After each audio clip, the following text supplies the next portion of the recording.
So this is problem 8 on the review packet for those of you who are following along. And we're trying to find 3 linearly independent solutions of this form. So while Greg keeps writing, I'll start explaining that what you need to do is take the derivatives, which has to be done carefully and correctly, which looks like we did here. And so we have y prime, y double prime, and y triple prime. And then we got to just substitute them all in. Okay, so you worked yourself down to a cubic equation there, huh? See any way of factoring it? Yeah. Okay.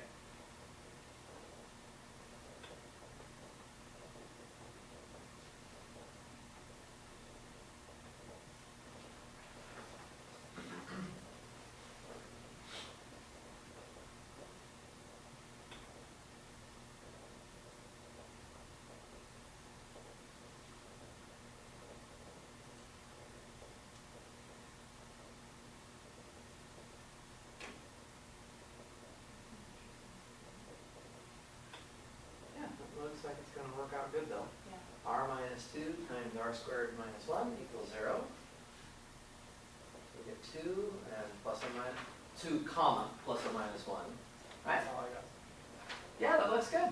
All right. So thank you for your help on that. Saved us a little bit of time. Does everybody understand that? Pretty simple. So you just take derivatives of x to the r.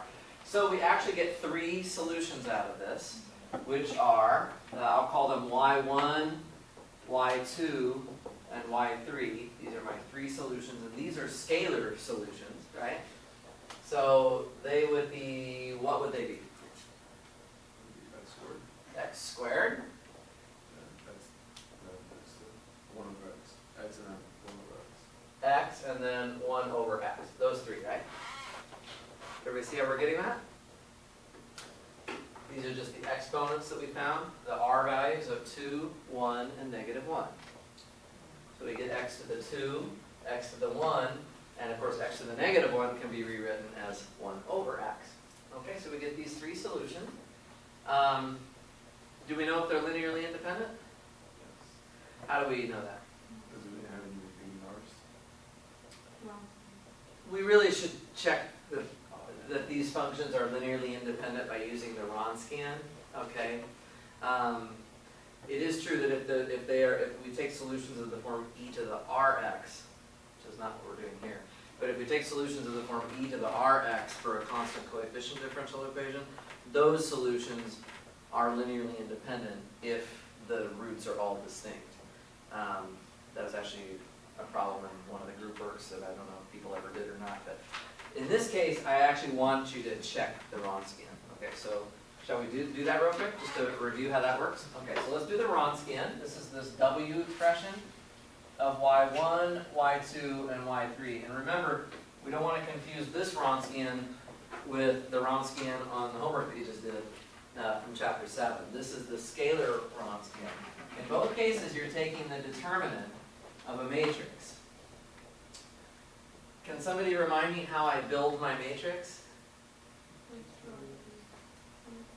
Say again? the first row is those 3. Right, the first row is just the functions that we just came up with. So the x squared, the x, and the 1 over x. It actually does not matter what order you put those into that row. You can switch them around however you like. It won't make a difference.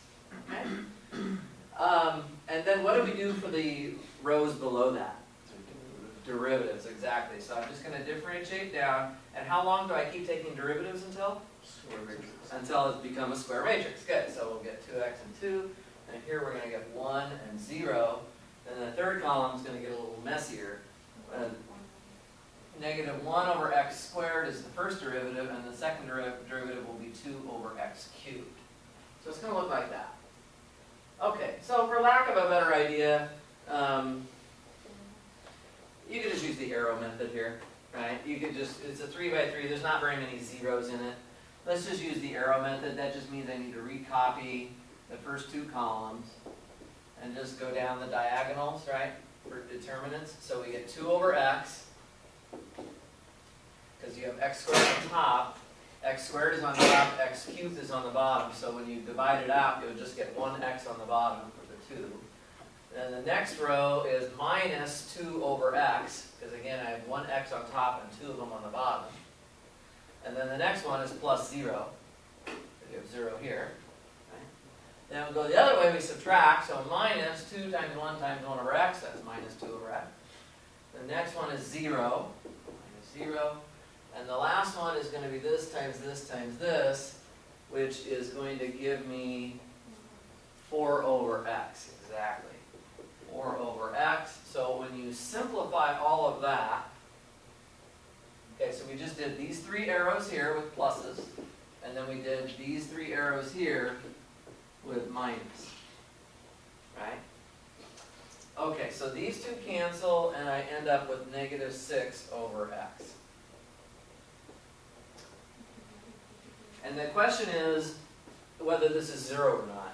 Now, if it's sometimes 0 and sometimes not 0, it's still a set of functions that are Li. It's only if it literally cancels out to 0. So if you had gotten something like sine squared plus cosine squared minus 1, if you had gotten that for your Wronskian, you would have said, it doesn't matter what x is, I always get 0. Then you would have had functions that are LD. But we got negative 6 over x, which actually is never 0, because it's undefined at x equals 0, but it's never actually equal to 0. So this is not equal to 0, right? You just need that to be true for one value of x, really. So you just pick any x that you want. It's actually stated that x is greater than 0. Oh yeah, I'm sorry. It is actually stated that x is greater than 0 in the question. So you're good to go. Okay. So they are linearly independent. So if they're linearly independent, then which we checked with the Wronskian, then you could just write down the general solution, which would just be c1 times y1 plus c2 times y2 plus c3 times y3. And you'd be good to go. Okay, does that make sense? So that's the Wronskian check. Okay, so the only problem left on the sheet, I think, is number 6, which has 6 parts. What I think I'd like to do, I don't think I'm going to do all 6 parts, but let's at least look at them and talk about them a little bit. I have a question. Okay. So back to that idea. Yeah. I was, like, I'm not sure why. I thought that if it's 0, it can never be 0. Then it's on I, right? Right. But you said if it's sometimes. Even if it's sometimes 0 and sometimes not 0, it's still Li. Oh, It still is Li. The only way that it's not is when it's always 0. Yeah, exactly. That's a good point to get clarified on. So what I'm going to do on this problem number 6, it's just a whole bunch of differential equations to solve. And what I'd like to do is just talk through them and maybe do 1 or 2 of them that are kind of showing the main points, and then I won't do a whole lot. This is the stuff that went pretty well on the quiz on Wednesday, so I feel a little better about it. But I'll still go through it just to make sure people are comfortable. So this is number 6 on the review session handout, and it's got a whole bunch of parts. And in each case, it's just asking us to find the general solution. Find the general solution. So here's part A. We have y triple prime plus 3y double prime plus 3y prime plus y is equal to 2e to the negative x plus 3 times e to the 2x.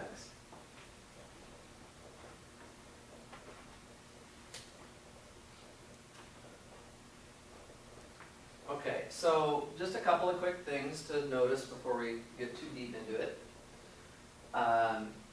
Obviously, this is a scalar differential equation. Please don't get this confused with chapter 7.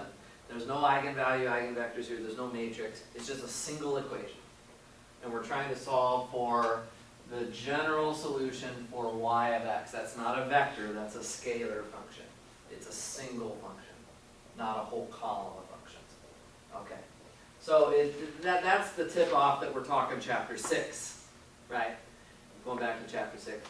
Now, when we're in chapter 6, we've got the left side constant coefficients, okay? So we can write down what's called the auxiliary equation. Remember, the auxiliary equation, by definition,